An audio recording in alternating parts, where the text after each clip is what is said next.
الحمد لله رب العالمين والصلاة والسلام على سيد الأنبياء والمرسلين وعلى آله وصحبه أجمعين. رب اشرح لي صدري ويسر لي أمري واحلل عقدة من لساني يفقه قولي. أعوذ بالله من الشيطان الرجيم. بسم الله الرحمن الرحيم. وإذ عدوت من أهلك تبوئ المؤمنين مقاعد للقتال والله سميع عليم. And when you, O Muhammad, left your household at daybreak to assign to the believers the position for the battle, and Allah is all hearer, all knower. Now, before I continue, I have to tell the context, like the history about the battle. This marks the beginning of the fourth discourse of the surah. It was revealed after the Battle of Uhud and contains comments on it. The previous section ended with the assurance in the previous ayah 120. But if you remain steadfast and mindful of Allah, their designs will not cause you harm. The Muslims did suffer a setback in the Battle of Uhud precisely because of this lack of patience and because of a few mistakes committed by some of them, which were indicative of insufficient piety.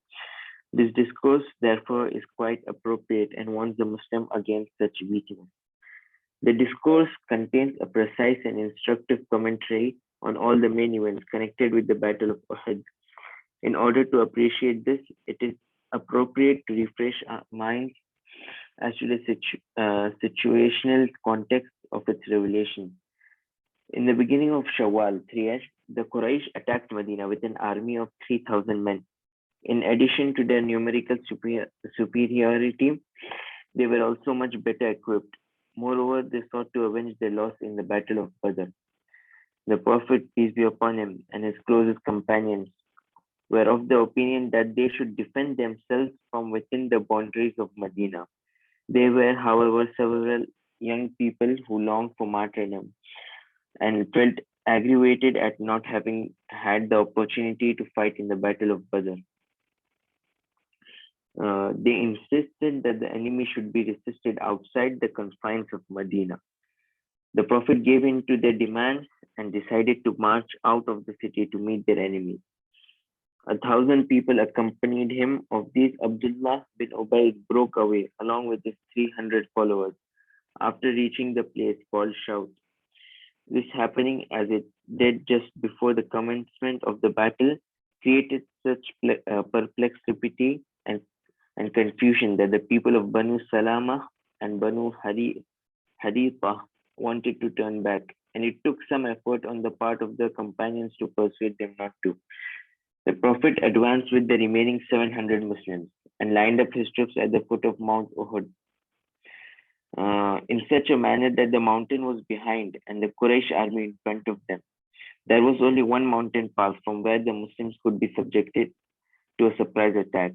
The Prophet posted 50 archers there as guards under the command of Abdullah bin Jubayr, instructing him neither to let anyone approach nor to move away from the spot, even if we see birds fly off with our flesh.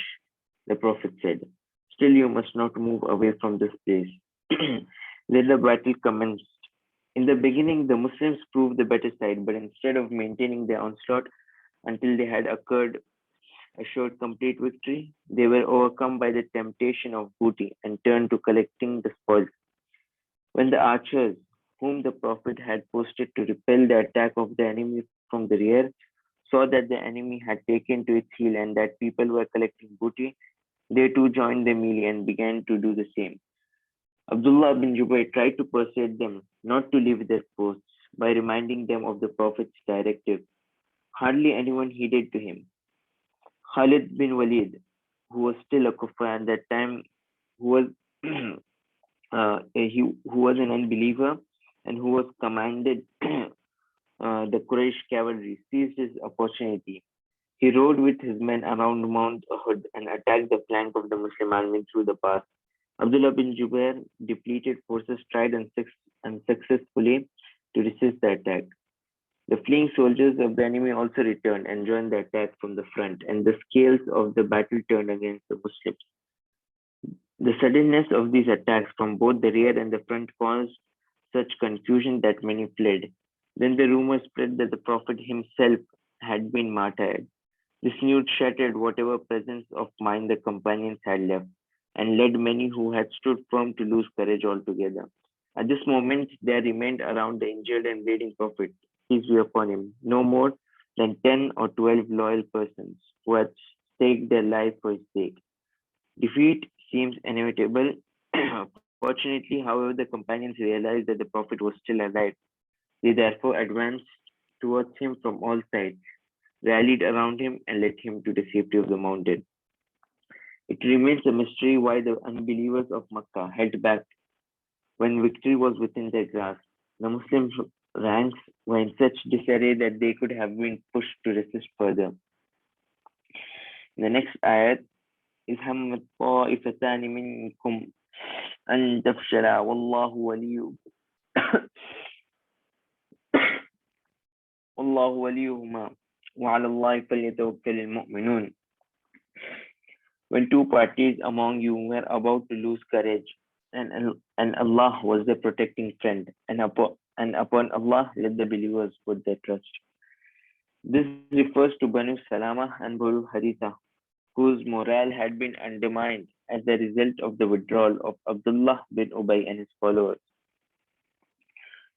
The next ayah, وَلَقَدْ نَصَرَكُمُ اللَّهُ بِبَدْرٍ وَأَنْتُمْ أَذِلَّةٌ فَاتَّقُوا اللَّهَ لَعَلَّكُمْ تَشْكُرُونَ.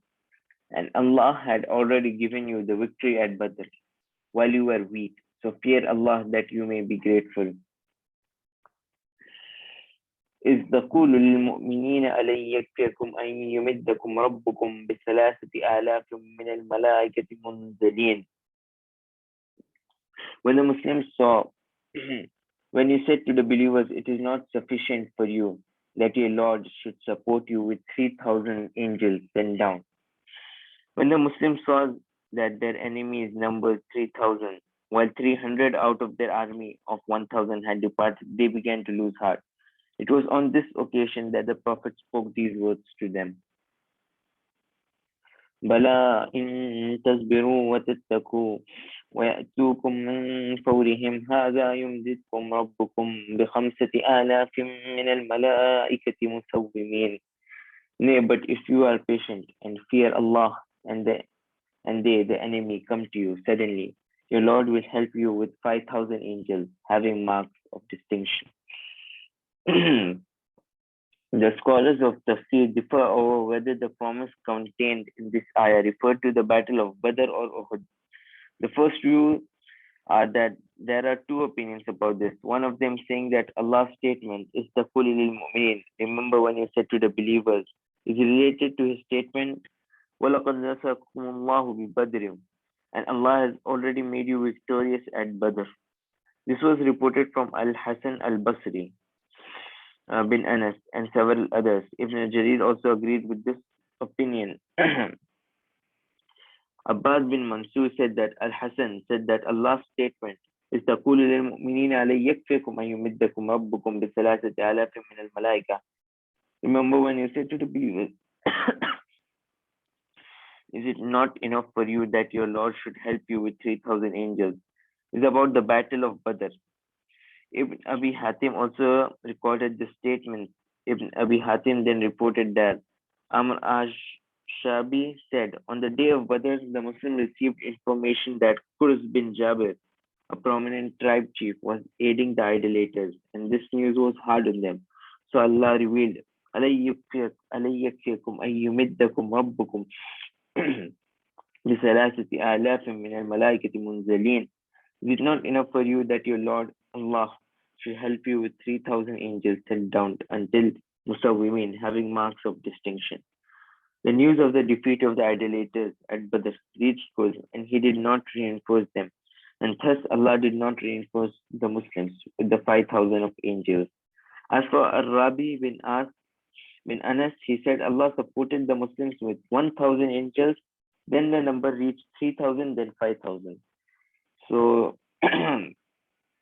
basically, the tafsir on this ayah are like there are different narrations on this ayah, the explanation. Like there are three or more than three actually.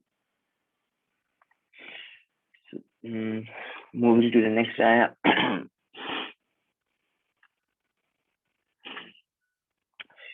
وما جعله الله إلا بشرى لكم ولتطمئن قلوبكم به وما النصر إلا من عند الله العزيز الحكيم. And Allah did not make it but as a good tidings for you, and that your hearts might be reassured thereby. And there is no victory except from Allah, the Almighty, the All-Wise. لي- ليقطع طرفا من الذين كفروا أو يكبتهم فينقلبوا خائبين, that he might cut off a section of those who disbelieve or suppress them so that they turn back frustrated. والله والله ما في السماوات وما ليس لك من الأمر شيء أو يتوب عليهم أو يعذبهم فإنهم ظالمون. Not for you at all, O Muhammad, but for Allah is the decision where He should forgive them or punish them, that indeed they are wrongdoers. When the Prophet was injured, والله ولله ما في السماوات وما في الأرض يغفر لمن يشاء ويعذب من يشاء والله غفور رحيم. And to Allah belongs whatever is in the heavens and whatever is on the earth. He forgives whom He wills and punishes whom He wills. And Allah is of forgiving, most merciful.